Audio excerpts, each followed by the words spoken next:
পলাতকরা ষড়যন্ত্রে যার বলছে সব প্রতিহত করতে হবে মুশফিকুল ফজর আনসারী। মেক্সিকোতে নিযুক্ত বাংলাদেশের রাষ্ট্রদূত মুশফিকুল ফজর আনসারী বলেছেন, পতিত স্বৈরাচার শেখ হাসিনার শাসন ব্যবস্থা ছিল ইতালির এক নায়ক মিসুলিনির কার্বন কপি। যেমন মিসুলিনির চারপাশে স্থাবক শ্রেণীর গড়ে উঠেছিল, তেমনি শেখ হাসিনাকেও ঘিরে তৈরি হয়েছিল এক ছাটুকার পরিবেশ, যেখানে কোনো ভিন্নমত সহ্য করা হতো না। ঐতিহাসিক জুলাই আগস্ট গণ অভ্যুত্থানের বর্ষপূর্তি উপলক্ষে মেক্সিকোতে অবস্থিত বাংলাদেশের দূতাবাস জুলাই গণ অভ্যুত্থান ও গণতন্ত্রের অভিযাত্রা শীর্ষক এক আলোচনা সভায় আয়োজন করে।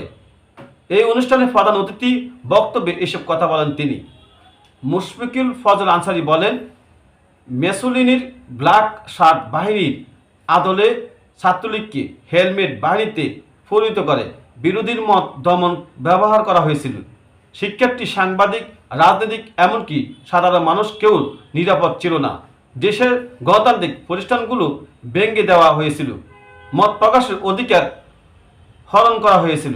রাষ্ট্রদূত বলেন, অনেকে মনে করেছিল বাংলাদেশ আর কখনো মুক্ত হবে না, কিন্তু সেই ধারণাকে ভুল প্রমাণ করেছে দেশের ছাত্র সমাজ, যুবক, মেহনতি মানুষ এবং দেশের প্রগতিশীল রাজনৈতিক দলসমূহ। তাদের সম্মিলিত প্রতিরোধ গণতন্ত্র পুনরুদ্ধার হয়েছে। এই বিজয় কারো একা নয়, এটি সর্বজনীয়, যেখানে মা, বাবা, শ্রমিক, ছাত্র, শিক্ষক সকলে যুক্ত ছিলেন। তিনি জানান, এই আন্দোলন প্রায় 2000 মানুষ শহীদ হয়েছে। তাদের আত্মত্যাগ বৃথা যেতে দেওয়া যাবে না।